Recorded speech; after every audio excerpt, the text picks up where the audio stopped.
Carilah Tuhan, carilah Tuhan. Berendah hatilah terhadap sesamamu. Ampunilah semua musuh-musuhmu.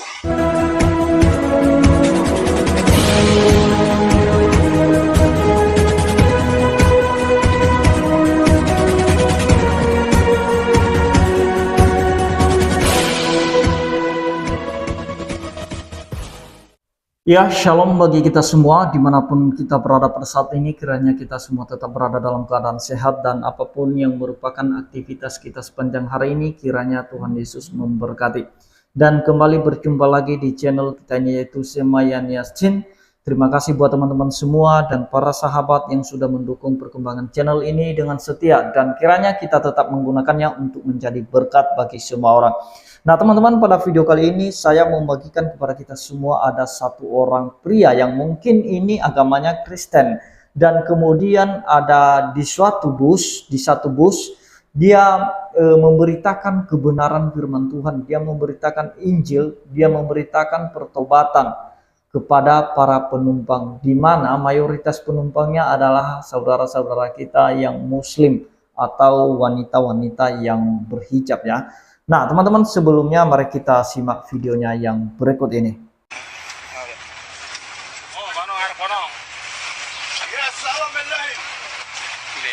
salam damai sejahtera selalu menyertai kita semua di sore hari yang manis ini, di sore hari yang indah ini. Kalian tahu negara kalian dalam keadaan kepunah, dalam keadaan ambang kehancuran. Negara ini hancur bukan karena koruptornya, negara ini hancur bukan karena pemerintahannya. Negara ini hancur karena dosa yang sudah meradikal. Mari kita satukan iman untuk hancurkan kerajaan-kerajaan dosa dengan pedang-pedang doa. Dosa itu manis seperti madu, dosa itu nikmat, tapi berujung neraka. Upah dosa adalah maut, upah dosa adalah neraka. Bertobatlah. Jangan sampai kalian diam pas, bagaikan sekam yang ditiup angin. Jangan sampai murka Tuhan yang berjalan-jalan jatuh atas kalian. Carilah Tuhan. Berendah hatilah terhadap sesamamu. Ampunilah semua musuh-musuhmu. Berkatilah orang yang mengenai kalian. Berkatilah dan jangan mengutuk, sebab pada waktu hari kemurkaan Tuhan datang, engkau akan terlindungi, engkau akan terselamatkan. Haleluya. Dengan begitu besar kasihnya, begitu cintanya terhadap manusia di bumi ini, dia mengutus putranya yang tunggal, yaitu Sang Firman, Sang Mesias, Yesua HaMashiach, Yesus Kristus. Dia adalah The Savior, dia adalah Juru Selamat. Dia mati atas kayu salib menebus dosa-dosa kalian. Pada waktu akhir zaman, dia akan datang, dia akan mengadili, bahkan dia akan membangkitkan orang-orang yang mati. Dan orang yang percaya akan dia akan diangkat menembus matahari menuju surgawi. Demikianlah sabda-sabda Tuhan ini. Berberkatilah orang mendengarkan sabda ini untuk melaksanakannya. In the name of the Lord Jesus Christ, always Lord Jesus with you. Hallelujah, amin. God bless you.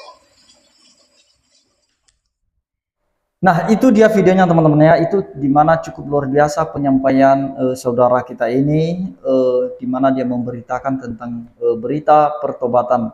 Dan mungkin teman-teman ada yang setuju dengan cara dia, dan mungkin juga ada yang tidak setuju.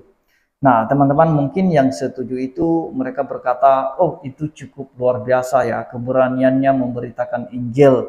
Dan mungkin juga ada yang tidak setuju bahwa itu bukan pada tempatnya dia berkhotbah. Nah mungkin mereka berkata, ya kalau khotbah jangan di bus, jangan di tempat-tempat umum yang bukan tempatnya, berkhotbahlah di gereja. Mungkin ada yang mengatakan demikian. Yang namanya ini pasti ada pro kontranya. Nah teman-teman, sebelumnya apa yang dia sampaikan dan poin-poin apa yang dia sampaikan itu perlu kita pahami. Itu bukan masalah caranya dia menyampaikan itu. Nah sekalipun dia memiliki keberanian, dan itulah caranya. Karena setiap orang punya cara masing-masing bagaimana dia mengekspresikan ketaatannya kepada Tuhan. Mungkin ada yang melakukan perintah Tuhan dengan cara yang seperti ini, mungkin ada yang mentaati seperti model begini, ya itu tidak masalah. Bukan itu yang kita permasalahkan. Namun yang kita pahami di sini adalah apa yang dia sampaikan. Pertama-tama ketika dia ngomong teman-teman, dia menyampaikan damai sejahtera bagimu. Nah, tentu saja seperti Yesus memberitakan kerajaan Allah, dia terus memberitakan damai sejahtera. Karena setiap kita pasti rindu bagaimana hidup kita itu damai, bahkan juga antara sesama manusia bisa damai, tanpa ada kebencian di antara satu sama yang lain. Itulah dikatakan damai sejahtera bagimu, yang bukan hanya di hidup kita, melainkan damai sejahtera itu kiranya abadi di hati kita. Nah, jadi itu yang pertama yang dia sampaikan. Dan kemudian dia berkata tadi, negara hancur karena dosa. Dan itu betul teman-teman ya, seperti yang dicatat oleh Alkitab, orang Israel itu runtuh, atau bait Allah itu juga runtuh, itu semua karena dosa-dosa orang-orang Israel. Karena mereka tidak mau taat pada perintah Tuhan. Mereka kadang-kadang tidak mau menyembah Tuhan, lebih menyembah kepada berhala-berhala bangsa-bangsa asing. Nah, jadi itulah sebabnya murka Tuhan datang kepada bangsa Israel, sampai Israel dibuang berapa kali ke pembuangan.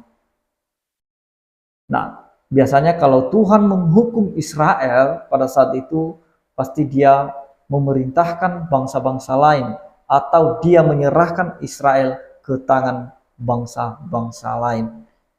Itu semua karena apa? Itu semua karena akibat dosa bangsa Israel. Dan kemudian apa yang telah dia sampaikan selanjutnya, dosa itu manis seperti madu. Ya memang betul, kalau dosa itu tidak manis, maka tidak ada yang mau melakukannya. Nah, kalau dosa itu pahit, maka tidak ada orang yang melakukan dosa itu. Justru karena dosa itu kelihatannya manis. Nah, kelihatannya manis, itulah makanya orang berlomba-lomba berbuat dosa, berbuat jahat. Mereka tidak tahu bahwa upah dosa itu adalah maut. Dan dia sudah sampaikan tadi bahwa upah dosa adalah maut. Dan kemudian yang dia sampaikan lagi bahwa kita harus rendah hati antara satu dengan yang lain. Tidak ada di antara kita yang meninggikan diri, tidak ada di antara kita yang sombong, angkuh, dan congkak. Nah, sama seperti apa yang diberitakan oleh Tuhan Yesus, bahwa rendah hatilah. Nah, kalau kita sudah rendah hati, maka Tuhan sendiri akan meninggikan derajat kita karena kerendahan hati kita itu. Dan kemudian dia berkata jangan mengutuk. Dan memang seperti apa yang disampaikan oleh firman Tuhan, bahwa kita tidak perlu mengutuk teman-teman ya. Tidak perlu mengutuk sesama kita, musuh sekalipun. Kita tidak perlu mengutuk mereka. Justru Yesus berkata, berdoalah bagi musuh-musuhmu, bagi orang yang menganiaya kamu, bagi orang yang membenci kamu. Berdoa bagi mereka. Jangan mengutuk. Karena tidak ada hak kita untuk mengutuk siapapun. Kita tidak perlu jadi Tuhan atas orang lain. Nah, teman-teman, itu dia, jangan mengutuk. Dan kemudian, karena begitu besar kasih Allah akan dunia ini. Dan ini inti Injil yang dia beritakan di bus itu. Bahwa karena begitu besar kasih Allah akan dunia ini, sehingga ia telah mengaruniakan anaknya yang tunggal, supaya setiap orang yang percaya kepadanya tidak binasa, melainkan beroleh hidup yang kekal. Kemudian dia mengatakan tadi bahwa Yesus itu akan membangkitkan orang-orang mati. Dan Yesus itu adalah hakim. Nah, jadi kenapa penting sekali teman-teman berita pengampunan dosa itu dan berita pertobatan itu? Ya supaya orang-orang yang sudah jatuh ke dalam dosa, orang-orang yang tidak percaya menjadi percaya dan mereka tidak binasa. Nah, seperti apa yang diperintahkan oleh Tuhan, mengingatkan kita kembali di dalam Lukas 24 ayat 46 sampai 47. Begini firman Tuhan, katanya kepada mereka, ini kata Yesus kepada murid-muridnya, ada tertulis demikian, Mesias harus menderita dan bangkit dari antara orang mati pada hari yang ketiga.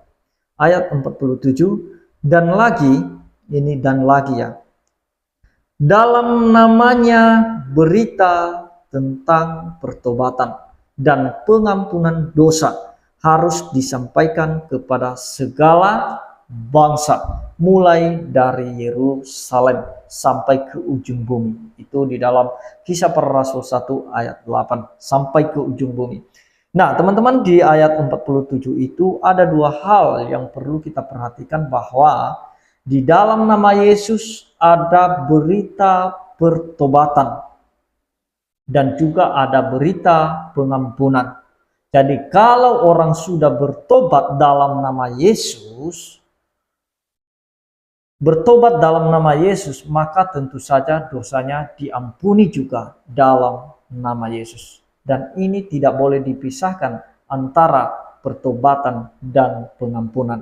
Karena ketika kita bertobat menjadi percaya kepada Kristus sebagai korban untuk melunaskan semua hutang dosa kita, maka dosa kita pun diampuni. Nah, karena kita tidak bisa bertobat, teman-teman, di luar nama Yesus. Kita tidak bisa bertobat dalam nama Allah-Allah yang lain, seperti yang disembah oleh bangsa-bangsa asing. Nah, pertobatan itu tidak ada dalam nama yang lain. Apa kata Yesus? Dalam namanya ada berita pertobatan. Bukan di nama Allah yang lain ya. Sekali lagi, di dalam nama Yesus ada berita pertobatan dan di dalam nama Yesus ada berita pengampunan. Kita tidak bisa diampuni dalam nama yang lain kecuali nama Yesus.